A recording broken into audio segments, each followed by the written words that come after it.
시편 1편. 복 있는 사람은 악인의 길을 따르지 아니하며 죄인의 길에 서지 아니하며 오만한 자의 자리에 앉지 아니하며 오로지 주님의 율법을 즐거워하며 밤낮으로 율법을 묵상하는 사람이다. 그는 시냇가에 심은 나무가 철 따라 열매를 맺으며 그 잎이 시들지 아니함 같으니 하는 일마다 잘 될 것이다.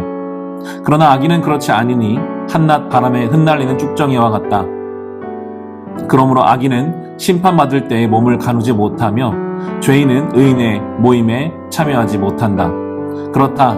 의인의 길은 주님께서 인정하시지만 악인의 길은 망할 것이다. 아멘. 할렐루야. 12월의 마지막 월요일입니다.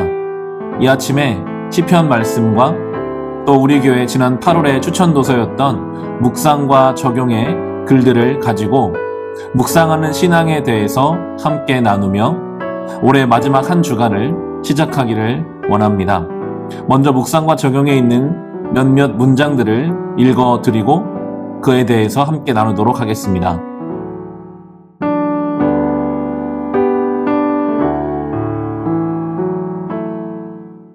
묵상은 성경을 대하는 특별한 방법이다. 성경은 듣기 다음으로 묵상을 많이 강조한다.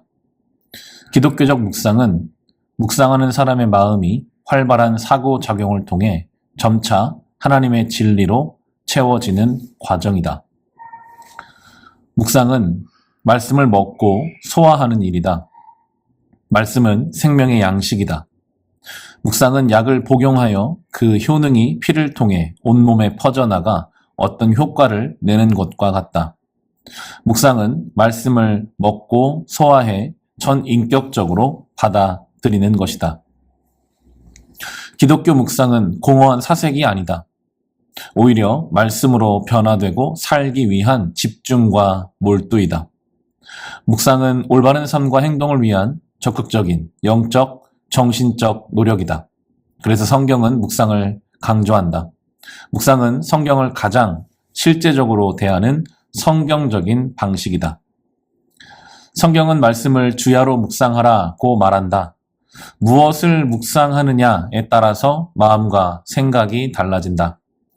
사람은 말씀을 묵상하지 않으면 다른 것을 묵상하게 된다. 읽기, 본문을 파악한다. 본문을 읽는다.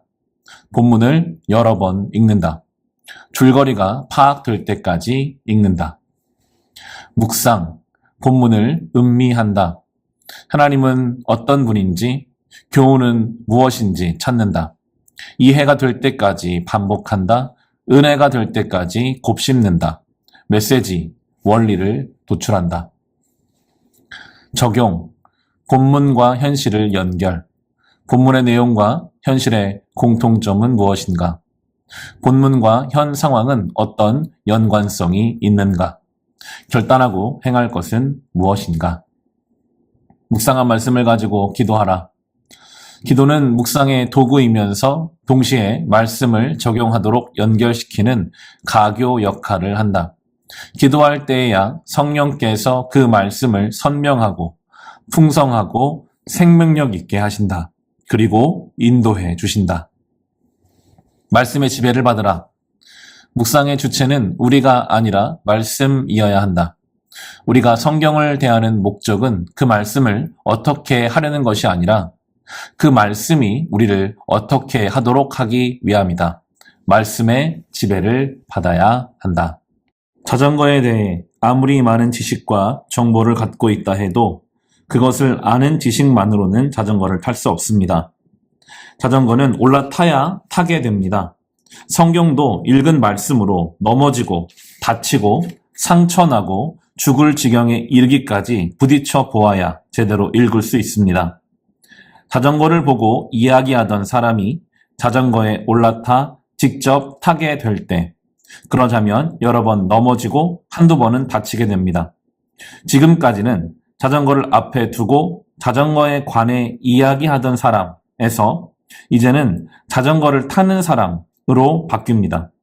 이때 지식은 단순한 정보에 그치지 않고 사람을 바꾸는 지식이 될 수 있습니다. 자전거에 올라타 봐야 자전거를 탈 수 있듯이 성경도 삶 속에 적용하면서 말씀대로 살아봐야 비로소 읽었다고 할 수 있습니다. 먼저 알아야 하고 제대로 해석해야 하지만 그 말씀을 삶에 적용하고 나 자신을 성경에 적용할 때 비로소 성경을 읽고 이해했다고 할 수 있습니다. 지난 8월 우리 교회 추천 도서였던 묵상과 적용 이 책의 일부분을 함께 읽어드리면서 우리 교회 묵상 공동체로서 어떻게 세워져야 할지를 나눌 수 있으면 좋을 것 같습니다. 묵상은 하나님의 진리로 채워지는 과정이다 하는 문장이 마음에 남습니다. 묵상은 다른 것이 아니라 말씀의 진리로 우리를 채워가는 것이고 또한 묵상은 말씀을 먹고 소화하는 일이다 하는 문장도 있었습니다. 소화한다는 것은 우리의 삶의 세포 하나하나에까지 영향을 미치는 것으로서 묵상은 말씀을 소화해서 전인격적으로 받아들이는 집중과 몰두라고 할 수 있겠습니다. 그 말씀에 하루 종일 집중하고 몰두하는 것. 말씀에 집중하고 몰두하지 않으면 우리는 다른 것들에 마음을 빼앗길 수밖에 없기 때문입니다. 묵상을 크게 세 가지로 설명해주고 있었습니다. 먼저는 본문을 읽는 것입니다.